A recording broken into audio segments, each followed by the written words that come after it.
નમસ્કાર. Indian મેટેરોલોજીકલ department IMD કહી ચૂક્યું છે કે સાયક્લોનિક સર્ક્યુલેશન અને સાયક્લોનિક સ્ટોર્મમાં ખૂબ ફરક છે અને બાકી બધી જગ્યાએ જે સમાચારો વહી રહ્યા છે એ એકદમ ગેરમાન્યતા છે કે કોઈ ચક્રવાત આવી રહ્યું છે. પણ આવવાની સંભાવના કેટલી છે? તો અલગ અલગ મોડેલ્સ કહી રહ્યા છે કે એવું બની શકે કે જે સિસ્ટમ જે નાનું લો પ્રેશર બને છે એ આગળ જતાં ડિપ્રેશન ને પછી ડીપ ડિપ્રેશન ને પછી સાયક્લોનિક સ્ટોર્મમાં ફેરવાય, અને જો એ ફેરવાય તો કયા વિસ્તારોને ખતરો રહી શકે એના વિશે વાત કરવી છે. હાલની આ પરિસ્થિતિ, અહીંયા મેં આ વિન્ડ ખોલેલો છે ને એટલે જ હું તમને સૌથી પહેલાં પવનની ગતિ કેટલી છે હાલની પરિસ્થિતિમાં, એટલે બુધવારે 11 વાગ્યાની આજુબાજુ એક સિસ્ટમ છે, તમને પવનની ગતિ 42 કિલોમીટર પ્રતિ કલાક દેખાતી પણ હશે, અને એટલે જ 42 કિલોમીટર પ્રતિ કલાકની ઝડપે જે પવનો ફૂંકાઈ રહ્યા છે, સામાન્ય રીતે 33 નોટ એટલે કે 62 કિલોમીટર પ્રતિ કલાકની આજુબાજુ જો પવનો ફૂંકાવા માંડે અને એટલી ઝડપથી એ સિસ્ટમ બની જાય તો પછી એ સાયક્લોન અને સાયક્લોનને નામ અપાતું હોય છે. આ સાયક્લોન બને એવી સંભાવનાઓ કેટલી એનો કોઈ ચોક્કસ જવાબ નથી. વરસાદ ખાસા બધા વિસ્તારોમાં વરસી રહ્યો છે અને એ વરસતો વરસાદ દક્ષિણ ગુજરાતમાં બહુ મોટી અસર કરી રહ્યો છે, એટલે અહીંયા મહારાષ્ટ્રની આજુબાજુના વિસ્તારો ત્યાં પણ ખૂબ વધારે વરસાદ છે. મુંબઈમાં પણ, મુંબઈના વિસ્તારોમાં પણ વધારે વરસાદ છે. દક્ષિણ ગુજરાતના અલગ અલગ હિસ્સાઓમાં અને ભાગોમાં પણ વરસાદ વરસી રહ્યો છે, અને આ જે સિસ્ટમ છે એના પવનો અને એની ગતિ પરથી તમે સમજતા પણ હશો કે એ સિસ્ટમ વધારે ને વધારે તીવ્ર બની શકે એવી સંભાવના છે. જો 62 કિલોમીટર પ્રતિ કલાકની ઝડપે જાય છે અને આપણો ડિપાર્ટમેન્ટ એને આઈએમડી એને સાયક્લોન ડિક્લેર કરે છે અને એ સાયક્લોન આગળ વધે છે, તેનું નામ આ વખતે શક્તિ રહેશે. શક્તિ જો સાયક્લોન બને છે તોની વાત છે, આપણે એવી આશા રાખીએ કે સાયક્લોન બને જ નહીં. શક્તિ નામ છે એ શ્રીલંકાએ આપેલું છે.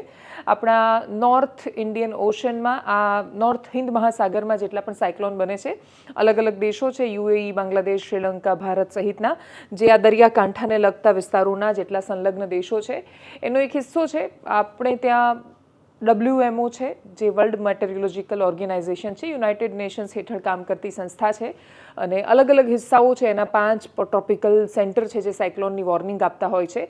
એમનો એવો પ્રયત્ન હોય છે કે સાયક્લોનને નામ આપવામાં આવે તો કન્ફ્યુઝન ઓછું થઈ જાય, એટલા માટે કેમ કે એવું અનેક વાર બન્યું છે કે એક સાથે એક જ વિસ્તારમાં 2 અલગ અલગ સાયક્લોન ફોર્મ થતા હોય.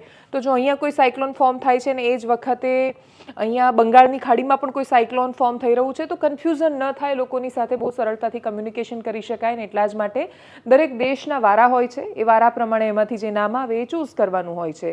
એટલે આની પહેલાં ફેનલ ગયું ને એના પછી જે વાવાઝોડું જો આ ફોર્મ થાય છે અત્યારે એ દિશામાં છે કે એ વાવાઝોડું બની શકે છે. આઈએમડી એને ડિક્લેર કરશે, આધિકારિક રીતે એ લોકો જાહેર કરે પછી જેને સાયક્લોન કહેવાય. જો એ બને છે તો એનું નામ સાયક્લોન શક્તિ રહેવાનું છે અને એ નામ શ્રીલંકાએ આપેલું છે.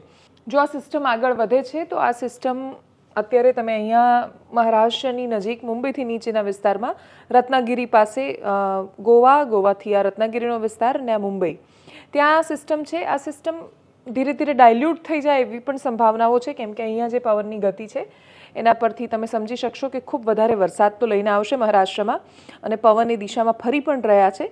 પણ એ સાયક્લોનિક સર્ક્યુલેશન છે એ સ્ટોર્મમાં ફેરવાય છે કે કેમ એની સંભાવનાઓ બહુ જ હજી આઈએમડી નથી જોઈ રહ્યું. હવામાન વિભાગને પણ એવું લાગે છે કે ધીરે ધીરે આ સિસ્ટમ ઓગળી જશે.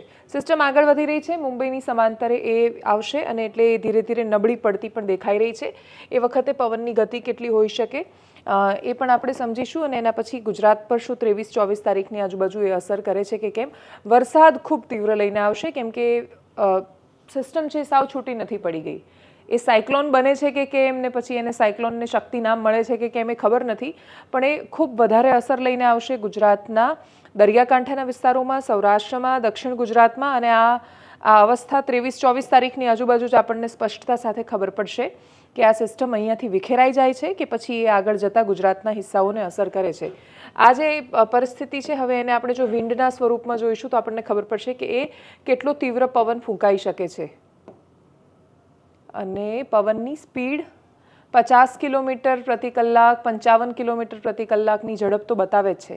એટલે 55 કિલોમીટરની આજુબાજુ 61 કિલોમીટર અહીંયા આ જે પવન છે એની ગતિ એટલી બતાવે છે. એટલે 61 કિલોમીટર ઉપર 62 કિલોમીટર પ્રતિ કલાકની ઝડપે જો આ પવન ફૂંકાય છે 24 તારીખની સ્થિતિમાં આપણે આ જોઈ રહ્યા છીએ, તો એનો મતલબ એ કે એ સાયક્લોનમાં કન્વર્ટ થશે, અને સાયક્લોનમાં કન્વર્ટ થશે તો એનું નામ શક્તિ મળી શકે છે.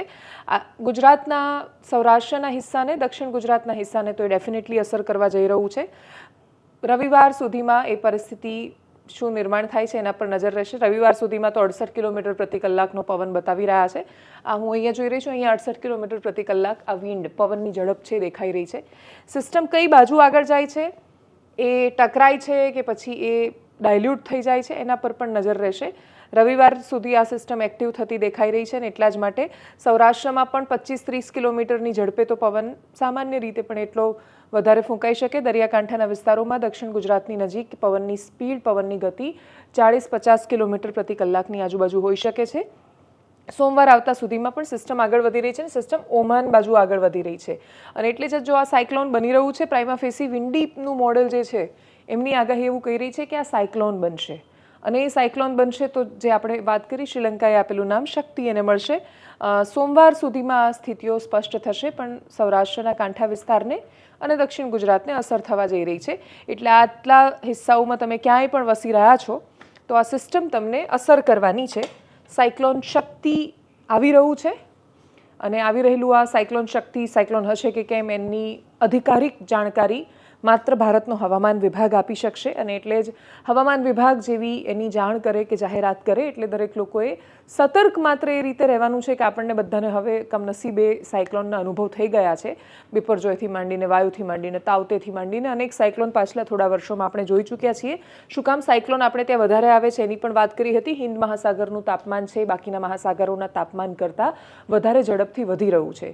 બીજું કારણ એ છે કે આપણે અહીંયા લેન્ડલોક છીએ એટલે દરિયો અહીંયા પૂરો થાય છે, અહીંયા બધી બાજુ જમીન છે એટલે આ જ્યારે આપણે અહીંયા લેન્ડલોક થઈ જઈએ ત્યારે સ્વાભાવિક રીતે દરિયાનું તાપમાન વધે અને બાકી ગ્લોબલ વોર્મિંગને બધી અસરો છે આપણા પર પડી જ રહી છે.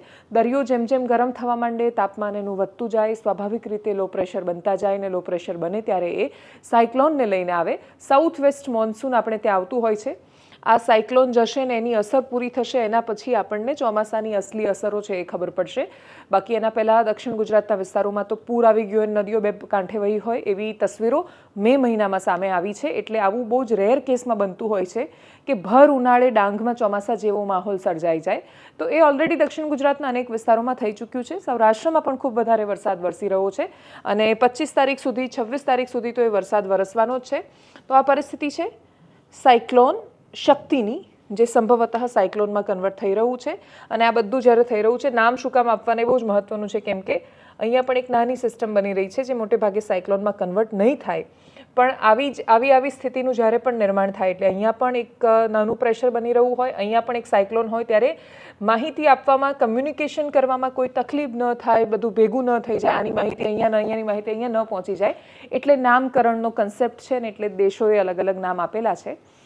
તો સાયક્લોન શક્તિ ન આવે એવી અપેક્ષા પણ આગાહી કહી રહી છે કે આવી રહ્યું છે. નમસ્કાર.